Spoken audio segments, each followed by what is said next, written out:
আসসালামু আলাইকুম। আজ রান্না করব কচুরমুখী দিয়ে ইলিশ মাছ দিয়ে। কচুরমুখীটা আমি হলুদ আর লবণ দিয়ে এখানে এক সাইডে চুলাতে সেদ্ধ দিয়েছি বেশ করে পানি দিয়ে, আর পাশের চুলাতে ইলিশ মাছটা রান্না করে নিব। চুলায় একটি প্যান বসিয়ে দিয়ে দিলাম বেশ কিছু রান্নার তেল আর বড় সাইজের দুটো পেঁয়াজ কুচি। তেলটা একটু বাড়িয়ে দেওয়ার চেষ্টা করবেন, তাহলে কালারটা খুবই সুন্দর আসবে আর খেতেও ভালো লাগবে। দিয়ে দিলাম পরিমাণ মতো লবণ। এখন দিয়ে দিব 1 চায়ের চামচের একটু বেশি মরিচের গুঁড়া আর হাফ চায়ের চামচ দিয়ে দিব হলুদের গুঁড়া। কচুরমুখীটা সেদ্ধর সময় হলুদ আর লবণটা দেওয়া হয়েছে, তো সেজন্য এখানে আমরা হলুদটা অল্প করেই দিব। আর ইলিশ মাছে সব সময় মনে রাখবেন অতিরিক্ত মশলা কিন্তু এর স্বাদ ফ্লেভার দুইটাই নষ্ট করে ফেলে। এখানে আমি 1 চায়ের চামচ দিয়ে দিয়েছি রসুন বাটা আর একটু পানি দিয়ে ভালোভাবে কষিয়ে নিব। শুধু মাছটা যদি রান্না করতাম তাহলে এখানে রসুন বাটাটা দিতাম না, যেহেতু কচুরমুখী বা কচুর ছড়া রান্না করব কচুর তরকারি, সেজন্য এখানে 1 চায়ের চামচ রসুন বাটা দেওয়া হয়েছে। মাছটা এভাবে উল্টিয়ে পাল্টিয়ে ঢাকনা দিয়ে 2 মিনিট জাল করে আলাদা পাত্রে মাছটা তুলে নিয়ে এই ঝোলের ভিতরে কচুরমুখীটা দিয়ে কষিয়েও রান্না করতে পারবেন। আর আমি যেভাবে রান্না করি, এই যে কচুরমুখীটা এক সাইডে বলক এসেছে, 3 থেকে 4 মিনিট যখন পাশের চুলাতে এটি জাল হয়েছে তখন একটি স্ট্রেনার দিয়ে এভাবে ছেঁকে গরম অবস্থাতে আমি ইলিশ মাছের ভিতরে দিয়ে দিয়েছি। এটা হলো একেবারে সহজ ওয়েতে রান্নাটা। কারণ কচুরমুখীটা যদি, এখানে একটি গুরুত্বপূর্ণ টিপস বলি, কচুরমুখীটা যদি অনেকক্ষণ ধরে সেদ্ধ করে এক সাইডে রেখে দেন তাহলে কিন্তু এটি শক্ত হয়ে যাবে, আর যদি বেশি সেদ্ধ করে রেখে দেন তাহলে কিন্তু মাছের স্বাদ ফ্লেভার কিছুই ভিতরে যাবে না।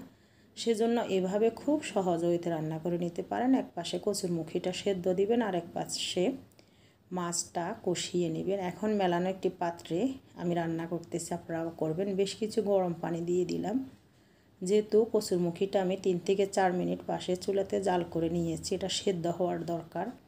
ঢাকনা দিয়ে চুলার আঁচটা হাই ফ্লেমে দিয়ে 4 থেকে 5 মিনিটের মতো জাল করে নিব। এরপরে ঢাকনা খুলে আবার একটু নেড়ে চেড়ে দিব। আর ঢাকনা খুলে নেড়ে চেড়ে দেওয়ার পরে যখন কচুরমুখীটা দেখুন সেদ্ধ হয়ে গিয়েছে, তখন আমি চুলার আঁচটা একেবারে লোতে করে আরও ঢাকনা দিয়ে 5 থেকে 7 মিনিট রেখে দিব। তাহলে হবে কি, উপর থেকে তেল উঠে আসবে আর কচুরমুখীর ভিতরে মাছের, ইলিশ মাছের স্বাদ ফ্লেভার সবই যাবে। আর কালারটা দেখুন মাশাআল্লাহ কতটা লোভনীয় হয়েছে। নামানোর আগে লবণটা চেক করে নেবেন। এখন আমি একটু ধনিয়া পাতা দিয়ে দিব। কচুরমুখীতে ধনিয়া পাতাটা দিলে খুবই ফ্লেভার হয় আর খেতেও ভালো লাগে। ধনিয়া পাতাটা দিয়েও আমি ঢাকনা দিয়ে আরও 2 থেকে 3 মিনিট একেবারে লো আঁচে জাল করে নিব, যাতে করে ধনিয়া পাতার ফ্লেভারটা মাছের ভিতরে, কচুরমুখীর ভিতরে যায়। এখন ঝোলটা পাতলা মনে হচ্ছে, কিন্তু যখন নামিয়ে নিব ঠান্ডা হবে চুলার থেকে তখন কিন্তু এটি ঠিক হয়ে যাবে। চুলাটা বন্ধ করে দিব, বন্ধ করে দিয়ে ঢাকনা দিয়ে আরও 4-5 মিনিট দমে রেখে দিব। তাহলে কিন্তু ঝোলটা আরও জমে আসবে। যে পাত্রসহ আমি নিয়ে আসলাম, যে পাতিলে রান্না করেছি, দেখুন এখনও কিন্তু গরম আছে, ঠান্ডা হলে আরও জমে যাবে। মাশাআল্লাহ কালারটা কতটা লোভনীয় হয়েছে। এভাবে একেবারে সহজ ওয়েতে আপনারাও রান্না করে নিতে পারেন। ভিডিওটি ভালো লাগলে ইউটিউব চ্যানেলটি সাবস্ক্রাইব করবেন, ফেসবুক পেজটি ফলো দিয়ে দিবেন। আল্লাহ হাফিজ, আসসালামু আলাইকুম।